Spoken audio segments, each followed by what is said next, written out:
ভূমিহীন ক্ষেত মজুর যারা রয়েছে, যে সমস্ত কৃষকদের ভূমি নেই, ওই সমস্ত কৃষকদেরকে কিন্তু মুখ্যমন্ত্রী মমতা বন্দ্যোপাধ্যায় আগে ঘোষণা করেছিল বছরে 2,000 টাকা করে দেবে, রবি মরশুমে 2,000 এবং খরিফ মরশুমে 2,000, টোটাল বছরে কিন্তু 4,000 টাকা দেবে বলে ইতিমধ্যে ঘোষণা করে দিয়েছে। আজকের এই ভিডিওতে আমরা দেখব যে সমস্ত ভূমিহীন ক্ষেত মজুরেরা কৃষক বন্ধু প্রকল্পে আবেদন করেছিল, তাদের কিন্তু ভূমিহীন ক্ষেত মজুরদের কিন্তু কৃষক বন্ধু প্রকল্পের রবি মরশুমের যে 2,000 টাকা সেটা কিন্তু ইতিমধ্যে ঢুকতে শুরু করে দিয়েছে। সেই বিষয়টা কিন্তু প্রমাণস্বরূপ ব্যাংকের স্টেটমেন্টের সাহায্যে কিন্তু আমরা চেক করে নেব।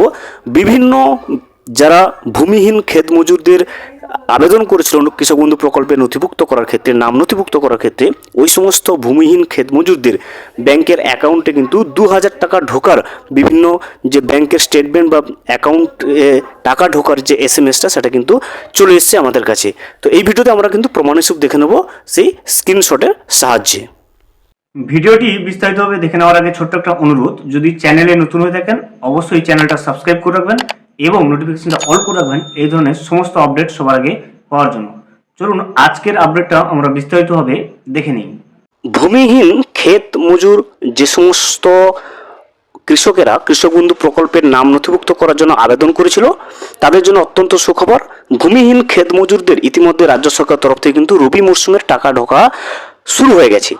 একজন কৃষকের যেনার কোনো জমি নেই, তিনি কিন্তু ভূমিহীন ক্ষেত মজুর হিসেবে গণ্য ছিল, কৃষক বন্ধু প্রকল্পে আবেদন করেছিল, তার কিন্তু টাকা ঢোকার যে ব্যাংকের স্টেটমেন্টটা সেটা কিন্তু আপনি স্ক্রিনে এই মুহূর্তে দেখতে পাচ্ছেন।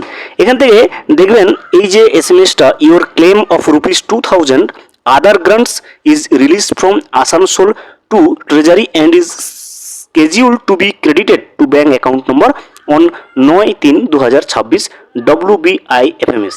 অর্থাৎ এই কৃষক বন্ধু যে একজন কৃষক যিনি ভূমিহীন রয়েছে, ভূমিহীন ক্ষেত মজুরদের ক্ষেত্রে তিনি আবেদন করেছিল, তার 2,000 টাকা কিন্তু ঢোকার যে মেসেজটা সেটা কিন্তু দেখতে পাচ্ছেন 9 তারিখে এই কৃষকের 2,000 টাকা ঢুকেছে। আপনি যদি ভূমিহীন ক্ষেত মজুরদের মধ্যে গণ্য হয়ে থাকেন, আপনি অবশ্যই ব্যাংক অ্যাকাউন্ট চেক করবেন, দেখবেন আপনারও টাকাটা ঢুকেছে কিনা। কারণ ভূমিহীন ক্ষেত মজুরদের ক্ষেত্রে যারা আবেদন করেছিল প্রত্যেকেরই কিন্তু টাকা ঢোকা শুরু করে দিয়েছে রাজ্য সরকার তরফ থেকে 2,000 টাকা করে। আপনি যদি একজন ভূমিহীন ক্ষেত মজুর হয়ে থাকেন এবং আপনার টাকাও যদি ঢুকে থাকে, এভাবে যদি আপনি মেসেজ পেয়ে থাকেন, অবশ্যই কিন্তু কমেন্ট করে জানাবেন কোন জেলা থেকে বলছেন এবং আপনি কবে টাকাটা পাওয়ার মেসেজটা এইভাবে পেয়েছেন। ভিডিওটি সম্পূর্ণভাবে দেখার জন্য অসংখ্য ধন্যবাদ। এখনো পর্যন্ত যদি চ্যানেলে নতুন হয়ে থাকেন এবং সাবস্ক্রাইব না করে থাকেন, অনুগ্রহ করে চ্যানেলটা সাবস্ক্রাইব করে পাশে থাকবেন।